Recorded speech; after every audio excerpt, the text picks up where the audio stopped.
So, namaskar, Vinod Prasanna. Thank you very much for accepting the invitation to come and have this conversation with me. Thank you. Thank you so much. And so, Vinodji, you have been in Australia since 2008, so quite a long time in Australia. But before that, you have been a musician back in India, and you come from a musical family as well, right? That's right. Yes, I am. So, tell us a bit about your background in India. Actually, all my family, people who play music in my family, they were originally from Banaras, and Banaras, also known as Kasi, and also known as Varanasi. Okay. It's called Varanasi because there's a two river, Varuna, and there's a Assi Ghat, which is very famous. So Varuna and Assi together, they call Varanasi.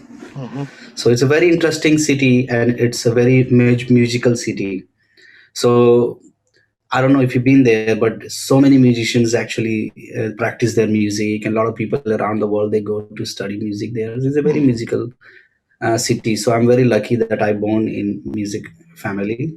So now all my uncle and relative, most of relative, they move to Mumbai or to Delhi now because they need to, find a job and all that. And Varanasi is a very small city. So it's difficult sometimes to make a living with music.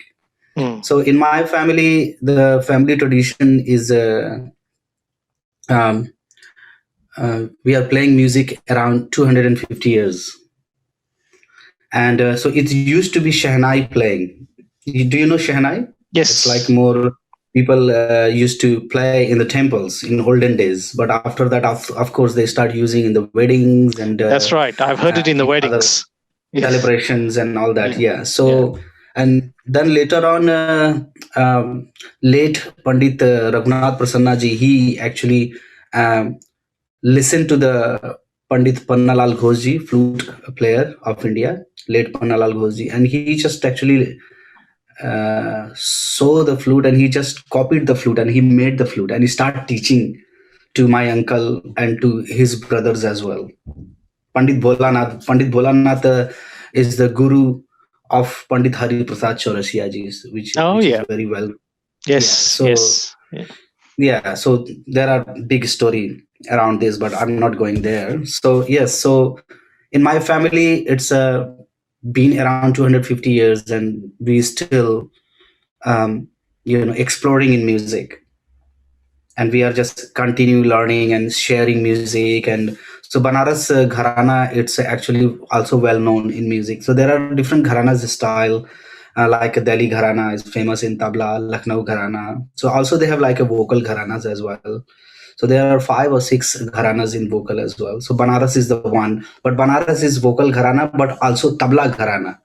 Gharana is like a family tradition. Yeah. So in my family, every is Shehnai, but also the Bansuri. Later on, now people are focusing more on Bansuri because Shehnai is a very unique instrument, but it's not getting that popular nowadays. A lot of people don't enjoy Shehnai sound, and it's played in celebration, not in concerts and all that. You don't really see much. So because of that, a lot of my family members start focusing on Bansuri, because with the Bansuri you can always do accompaniment with the vocal, you can play in fusion band, but also you can do classical as well. Yeah. So that kind of accounts for the popularity of Bansuri in Indian Hindusthani music, or generally Indian music. Correct. Yes, because it's very versatile instrument, because you can also, if you are good, you can also play with any music. You can play with jazz as well, or country music, because Indian music actually taught not by reading. It's more like oral, and you learn just hearing music. That's how the tradition is. You go to your guru and you sit with the Guruji, and the Guruji tell you, and you just, whatever he say, you copy and play in your instrument. Yes. And there's room for improvisation. Yes. So Indian music, classical music, first you learn basic structure. Once you have learned the basic structure and you practice good enough, to understand what the basic is. After that, automatically, actually, you start to hear the notes. Like it doesn't matter somebody playing a guitar or somebody playing like a Turkish instrument or something. You hear because you learn to hear the music. So if you can learn to hear the music, you can play any instrument. Yeah. Yes, yeah, that's definitely and it's interesting because that also has got that whole relationship with, say, African American music like jazz and blues, because they also don't read; they also learn to play by hearing. Yeah, and I imagine also music from North Africa, Middle East. It's the same thing, isn't it? So it is. Yeah, I would say all the like cultural music is like that. Yeah, like so the music, the original music actually came from folk music. Before there was like a Bollywood and classical music and all that, way before there was actually folk music.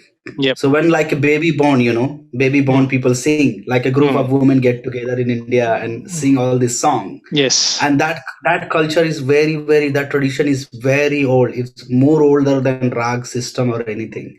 Yes. But later on people, they work like a scientist and they collect all this information from different places and they combine into the rag. That's what happened.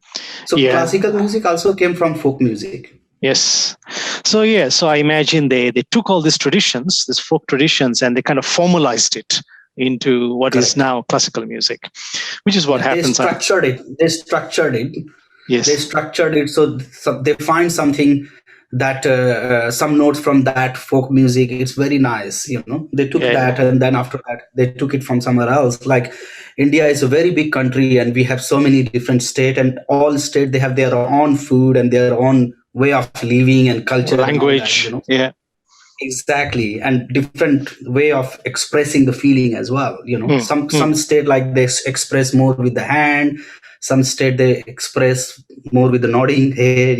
So it's a different, it's a very big country. So music actually, it got formed by collecting all this information from folk music. Interesting. And then and of course that's the whole instruments as well. Like the instruments obviously have not all come at once. They have developed over the centuries, isn't it? The different instruments. Correct. And yes. So this brings us to our next question, which is: you have been in Australia since 2008. What brought you to Australia? I was married before, so I was happily living in India, and my ex-wife, that she came to visit Varanasi, and then she lived with me there for 4 years. I see. Was she from Australia? Yes. So she visited me. She started learning music. She was very good. She was doing like 6-7 hours practice, like me. Right. So it's a bit difficult for the non-Indian person to commit to do that many hours practice. Because the way music people think in Western world is very different. In India, for us, is a spiritual path. It's a way of life and all that, which is. Yeah, I mean, some people who go to India, some as a Westerner, and they learn this culture and music. It's really beautiful tradition. So she stayed with me there for 4 years, and then after that, she was missing her family and people and friends. So she said, "Why don't you come to Australia?" So I said, "Okay, I will come and try," because I was doing really good in Varanasi, and I was coming as a building my name as an artist there, and. Basically, in Varanasi, you just teach a lot of students from overseas. So overseas is like you see lots of French, a lot of Japanese, and all these people come to explore things in India, and they find music, and then they just commit and learn, and they go home, and every 6 months after they come, stay 2-3 months with me. So that was happening for a very long time, and finally I said, okay, I should try and go and visit Australia. And when I came here, I lived here. I was very isolated. Yes. Because I was living actually where I am now, very close. There is a town called Upway. So I was very isolated because I was not driving, and so it was like it's like a curfew. Yes, lockdown. Like a lockdown. Like a lockdown. like lockdown now. Yeah. And I imagine you are the only Indian in that street. Yeah, there are few people. There are few because more and more people actually. In that time, yes, it was. It was only me, and then Yeah. I was very scared and nervous going outside because I'm different color, and when you go to new place, you have this sense of feeling. What people Yes, are a bit thinking of about. Yeah, discomfort. yeah. Yeah. It's a natural state of mind. That's what happened. That's Yeah. right. Yeah, because I remember. I don't know whether you remember this because it's a long time ago. But I was at that time. I used to do MC. I was an MC for multicultural Vicats, and they used to have these concerts outside of the Curve Bar in the Arts Center. And I remember I had introduced you, and you, I think, were playing with another Australian musician. On tabla, I think, because it's a long time ago. We are going back 11 years. Yeah, that's Glenn Nevis. Yeah, he lived in. Yes. He's living in Japan now. Glenn Nevis. Yeah. Yes. Good friend and good tabla player. Yeah. Yeah. So I remember you were playing there, and I think I remember I spoke to your father-in-law at that time. Possible. Yeah. So because I think you had just arrived in Australia or something, like quite, correct. A few months or something. New, yes. So you were a newbie at that time. So because we're going back 11, 12 years here, so it's a long time ago. And so since then, since coming to Australia, and then of course you started to obviously explore. So how was it settling in Australia as a musician from India? It's not easy culture-wise, plus also with my English and all that, so it was difficult, but I was not getting. A lot of people, I think, they come and get really frustrated, but I heard my music. So that is what is actually balanced me, my music. So I was playing music, and when you are a musician, a lot of people like you, because they want to hear music, and it's a very friendly thing. It's very social thing, music. So I did face few challenges, but then I was just keep going, and I just accepted this is the life. And then also I do meditation as well. So I did a few Vipassana meditation, which is actually teaches you how to balance yourself and how to not get overwhelmed by emotions and things happen in your life. So that's really helped me a lot. Doing meditation. And I thought few times to go back to India, and then I decided not to run away. I said I'm just gonna do what I can. So it was quite challenging time, but my meditation and my music did help me to balance. And now, of course, you feel different. You feel settled. I do feel settled, but when you are a musician, it's very different, because as a musician, you always want to perform, and you want to travel a little bit, and you want to. I am settled here, I can say, because I applied for a Australian passport. When was that? I think 2015 I applied, and then I got it after 1 year. So now I feel, of course, I'm Australian and I'm living here. Of course, my heart is Indian. And the reason also I did that because it's a lot easier, to travel on Aussie passport. Around the world. Because a lot of Indian who they have Indian passport, when they go to other countries, sometimes they get treated by custom really badly. Yes. And it's happened to me a couple of times when I went to Europe on Indian passport, and then after that it was just very difficult, and it's feel very bad, when you're going through that situation. Even you are living here, you have Indian passport, you're going somewhere and they're not treating you good. And even you have correct documents, it's very humiliating. Correct. So I feel very settled here, and I got family and friends, and playing music, practicing. I got good students who are committed to the music, so it's very nice. Feel like home. So basically you have set yourself up in the last 12 years as a musician. And of course you have done a lot of concerts, you teach music, you've done a lot of concerts, and you've done a bit of touring as well, as you mentioned just a while ago. You've toured Europe, and obviously played all around Australia as well. Correct. Then, of course, we had the pandemic. We have the pandemic, not had. We have the pandemic, and that put a dampener to. I think the arts industry, the culture industry, the entertainment industry have been severely hit by this pandemic. Shaken badly, I would say. Shaken. It's got really shaken. Yes. Yeah. And because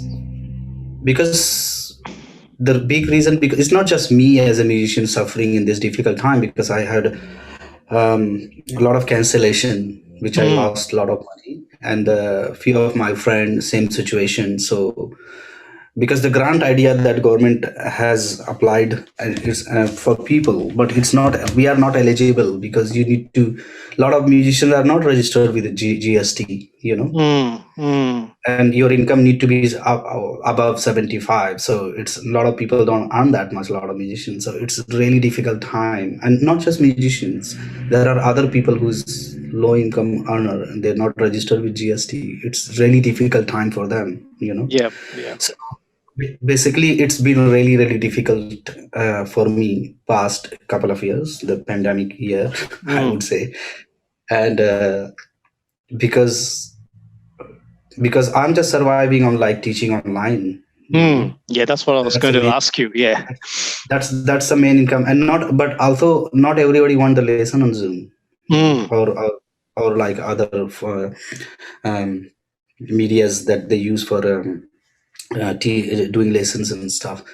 So somehow I'm lucky that I have few students and they are committed, they come in every week. So I'm just doing okay, but it's difficult. Yes. It's very difficult. Yes. Have you done any live streaming? I have done. I put time to time, sometime on Facebook, and people watch and they enjoy. And sometimes people, want to study as well. So I put that because I feel some people might listen to it and it's give them little happiness. They enjoy listening to the flute or something. So, and I know everyone is struggling in this pandemic. Musicians or business people or everyone is just struggling. So sometimes when I put this live streaming thing, people really enjoy it and they like it, because it's something that they can focus, because sometimes our mind can focus on just negative. So sometimes when you see something and you like it, your focus get changed. So I feel when I do that, people enjoy. Yeah, absolutely. I think it takes them away from the anxiety, and it's soothing. I guess the music, and especially you play Bansuri, which is quite a soothing instrument, and so I imagine it puts them at ease. And so some of the concerts you said, like last year, I imagine quite a lot of your concerts must have been cancelled. Did the promoters offer any alternative way of presenting, like a live stream whereby the audience pays or they pay you, something like that? No. Yeah. I got one thing of Multicultural Art Victoria, which was cancelled. It was like a gala dinner or something, and there was another artist, Mindy Meng Wang. She's Chinese. She played guzheng, one Chinese instrument. So that was cancelled, but we did get paid. Just one thing. After the other thing, I didn't get paid, and I have another concert coming now. That is, I think, on the 25th June or 26th June. And they said very clearly, if there is a pandemic, then we won't be able to pay you. If the concert get cancelled, so I will be losing that money.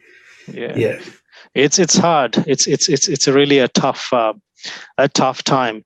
And so I remember a few days ago, this famous Australian musician Claire Bordich. She was saying, she's an ARIA award winner and all that. She was saying that musicians will have to go for vaccination, because it's in the sense that because the arts and entertainment industry have been severely affected, and musicians have to start touring again. They will have to at some point start touring. So she was kind of saying that vaccinations are important, because that would in the long run guarantee, not guarantee because there are no guarantees, but might be able to ensure that we don't have this kind of severe lockdowns again. That is very true. But I heard the news. The guy, he had a COVID vaccination and he got the COVID. So Well, it's very difficult to yeah, see it's that how yeah. can they gonna do this. And I know some other country they are it's for musicians and entertainment company and their workers, they have to have a COVID vaccine. But in Australia, I think you need to be 40 and above to have the COVID vaccines. Right now, but Yeah. they will probably reduce the age. I mean, in other words, they'll probably make it available to a wider age group because they have to. Because the way all countries are going is they are only seeing this as the way out, and way out means obviously, because the fact is that, as you mentioned, it's like I imagine hundreds and thousands, tens of thousands of musicians all over the world are affected, and the whole music industry, not just the musicians, but also the people who work in the industry, the promoters, the bar managers, the sound guys, the lighting guys, the security guards, the bouncers, the barmaid. Everyone is affected. Everyone's affected, and there's no music festivals, like WOMAD gets cancelled and all that. So I imagine it's a huge blow to various economies. It is. I mean, yeah, and I think our government should really think about it, to how to resolve this issue. I know they are working hard to protect community and all that, but there are other issues that people right now are suffering very badly, and some people, some people, they have like few kids, 2-3 kids, and they need to be fed and entertain, and it's very difficult time. It's a very difficult time. It is a difficult time, and that too with our low infection rates. Like even today, I think that there were like 9 cases. Even that is not really much in global standards. So I know. It's terrible. And of course, we are both of Indian background. So going back to India is, of course, we all know India had a terrible time recently with the second wave and all that. So have you been in touch with family and colleagues back home? Everyone know in my like a family relative or someone died in COVID time. Yeah. One of my cousin, he was really serious. He was in Delhi and he recovered. We were all like praying and doing a lot of, whatever we can, and he survived. But some other friend, I know many musicians in Varanasi died. So around like 12 musicians that I know, they died, and they're not old, they're young. They're like 30, 40, like that. And it's very sad. And also I know some other musicians like in Delhi and other places in India, got affected by COVID and died. Few of my uncle's students and students' father, it's just terrible what happened. Yes, it's actually tragic, and it's heartbreaking as to what happened in India. So I imagine you are staying in touch with them, with the people who are still around. And yes, we have daily conversation. We call, and I check with my relative as well what they're doing and what's happening. Just telling them, be careful, because in India, the education about COVID is not very good, and people sometimes don't care. And you can't have 1.5 restriction over there. It's too many people. Yes. In India, so you can't really have that. There. So it's just too many people going in the street. So I'm just telling always my relative and families, please be careful, because this is very dangerous. This is, you carry it, and some family and relative, they don't have that much money, because they don't have welfare system over there. That's right. Difficult. Once you get it, it's difficult, very hard. You don't know what's going to happen. It's a tough one. I mean, if we think we are doing it tough here, they are doing it many times tougher over there. But the good thing in India, people have always support from each other, which is like a nice community that relative and family always support. And I think people here in Australia sometimes get very lonely in this lockdown. Many people living alone, and just having takeaway food, watching TV, and it's because as a human being we are more like social beings. We need to be contact with people and have conversation and talking with people and all that. So eat with people, interacting with people and all that. So I think it could be one way. It could be very hard for people here. I think so. Yeah, it's interesting because in India the reality is tougher and the infections and all that, the risk is higher. But at the same time, because people have got the community and the friendship circles and the relatives, they look after each other. Whereas in Australia, we have less infection, less risk, but then we have loneliness. So it very, very. I think it's a very high rate in loneliness because a lot of people will be living alone, Yes, that's right. And sometimes their family living in different state and all that, and it's very different. It's very different way of life here.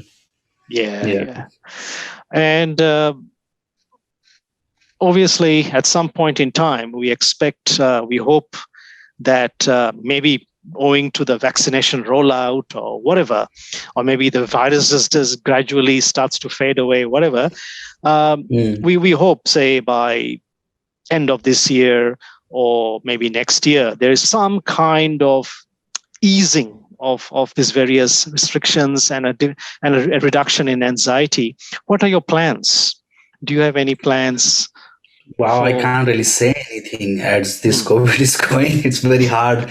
I do have booked some gigs and concerts and stuff in November, in December as well. So, but I don't really know what's going to happen. Maybe, another lockdown, 2-3 months and everything will. I think this is not just me, everyone, all musicians and people who work in the music industry, they're thinking same way, if they organize something and they have organized something, it might be, you never know. Yes, so it's very, very difficult to say what's going to really happen next year. It's very uncertain, which also brings us to the other point about next year. Do you think, because of course the Indian community in Australia, I'm sure is asking the same question, do you think in 2022 we might be able to visit India to see our families? Definitely. I would say, I believe definitely it's possible we will be able to go. And I think that's the way it's going to happen. I think a lot of people would have to get vaccinated. So that's the way to go. And because I don't see any other way this virus is going to contain and finish itself, because sometimes people have this and you can't see the symptoms even after isolation for 14 days, sometimes it's coming afterward, so it's very difficult to say that. And only the way actually to contain and completely destroy this virus would be the vaccination. That's what it seems like. Unless you close the border forever, which is not going to happen. It's not going to happen, and it's also it will affect our economy. It will affect the Australian economy. That's right. It already has. It already has. I mean, if you go to the city center, so many businesses have closed down. Because there are no international students. And then the Indian restaurants are having a difficult time because no Indian students to hire to do all the dishes. I know, because recently, actually, we are working on one production. This Australian company, they're making one episode. Santaram, he was an Australian guy. It's like a fiction book, and he went to India, and then there's a very famous book called Hanging Santaram. Out with the gangsters in Mumbai and all that. Correct. Yeah. So they hired me to do the movie. It was a couple of weeks ago. So they provide me work permit and everything. So I was playing music there. They hired me as an Indian musician. My good friend Pranav Ramji, tabla player. So we went there and we did actually movie shoot. It was very nice. It was in Elston Week. I see. So it was very nice experience. It was long day. It was like 8 hours of shooting for 1 minute scene. and you were playing music in the scene. Were you in the Correct. scene? Yeah. Yeah, it Thank will you. come on Netflix and other media's platforms. Yeah. Oh, So fantastic. that gave, yeah, that work I got, which was good, Mm, mm. So yeah, after that I don't have anything now. No, I can Apart from provide your you. students. Correct. Yes. Yeah. Yeah. So I'm So, just wondering what's going to happen, just like waiting. And I have few other concert and just hoping, so this lockdown will finish and I can continue. on Friday. I hope so too, that it's not extended much longer than Friday. And so, Vinodji, you have your own home studio. I have created this actually space you are watching. So I got really good microphone, Yeti Blue they call. It's had different setting, for podcast and all that stuff. So I'm just working here. I set up this area especially for this because I don't know how long this lockdown is gonna go. True. Usually I just have my